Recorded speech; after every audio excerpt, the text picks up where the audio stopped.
Are you looking to start a podcast, but you're on a low budget? Well, in this video, I'm going to break down everything you need to know about the type of equipment you need in order to have a high quality podcast like this one. Again, we're talking about the visual aspect of podcasting, not the actual content. Hey, how's it going, guys? Cesar Santos here, and this channel is all about helping you and inspiring you to create content with whatever means necessary. Whether that's with gear, technology, or other ways of creating content, make sure you subscribe and hit the bell for notifications. All right, so if you haven't noticed already in this video, I'm actually in a different setup as usual. I'm not in my virtual environment.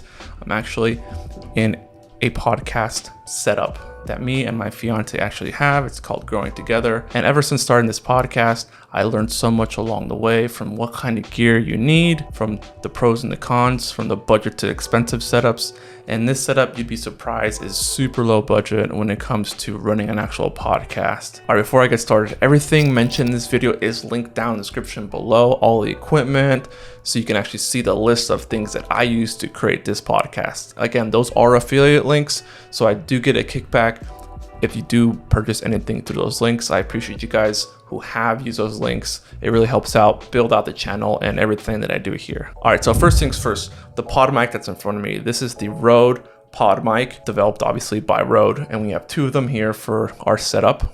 And this microphone has been great. I've used it for years, and I really appreciate the quality of the audio capture that it does. And obviously it's getting sent over to our mixer down here, which I'll get to in a second. All right, now next is obviously the mic stand.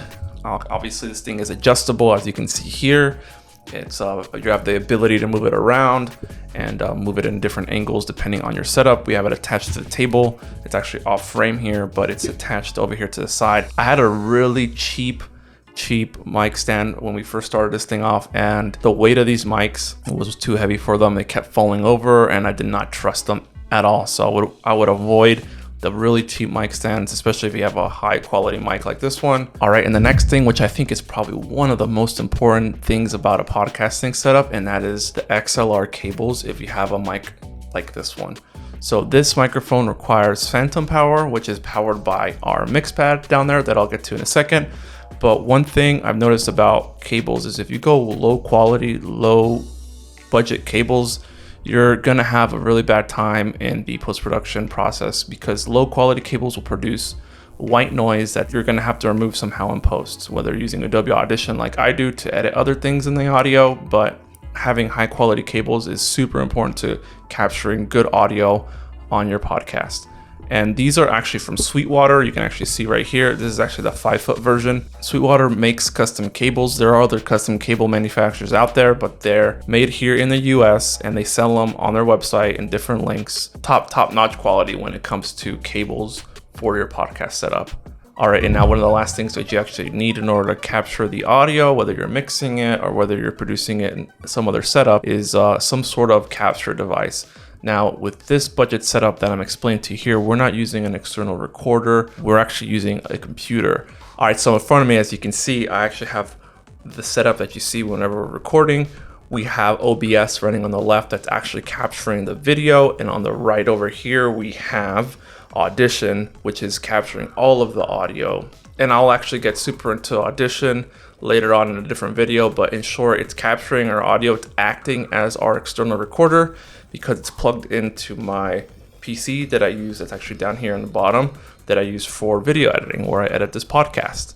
And it's capturing everything that we need. This is the super budget friendly way to capture a podcast without having to buy a $500, $800 external recorder, without having to get into all of that, because you can literally do it right into your computer. And when it comes to capturing the video, like I said before, OBS is actually processing all of the data from the camera. However, we're actually using Camlink 4K. I made a whole video on doing a setup like this when it comes to live streaming. We're using that same exact Camlink 4K to capture the audio into OBS, but instead of streaming it, we're just recording directly to our computer at a pretty good bit rate, where we can, obviously edit the video if we needed to. We can zoom in 4K and crop in to showcase different styles of editing, as well as for different formats in different platforms like TikTok and Instagram Reels. So now obviously we need some kind of setup to capture all of our audio, whether it's 2 different microphones or whatever the case is. If we're recording someone through Zoom, we need all of that audio to go into somewhere, which in this case is Adobe Audition. So I'm actually using a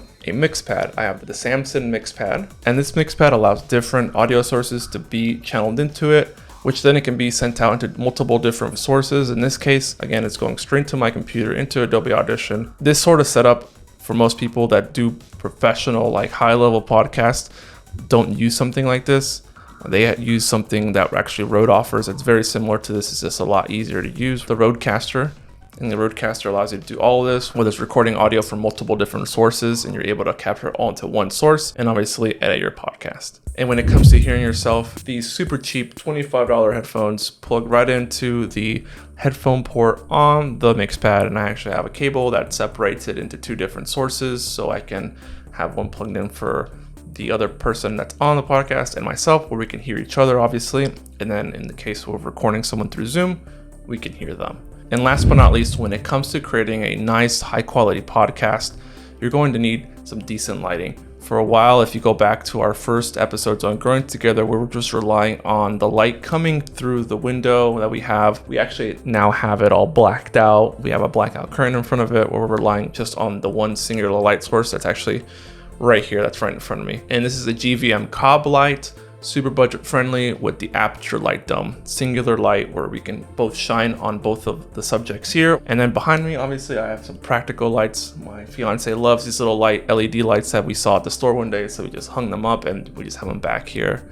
This is a super simple setup. Again, nothing extremely crazy. I highly recommend, like I always have before, for anyone looking to get into content creation, start with what you have. Use your phone if you have to. I started using my phone to create content on my channel a long time ago, and luckily I was able to save up money, and I had a G7, and then obviously my fiance, she bought her first camera years ago, this Sony A7, and it's a great camera to have. And then once you get to that level, you can start getting more fancier equipment if you want to, but I'm more of a practical person. What works for the job that you need? You know, what do you need in order to get the job done at the end of the day? That's all that matters. So thank you guys again for watching, and I appreciate you guys. Everything I mentioned in this video is in the description down below, so have a look at those links. They are affiliate links, so I do get a kickback for anything purchased through those links. I appreciate you guys again. Thank you so much for watching, and as always, have a great day.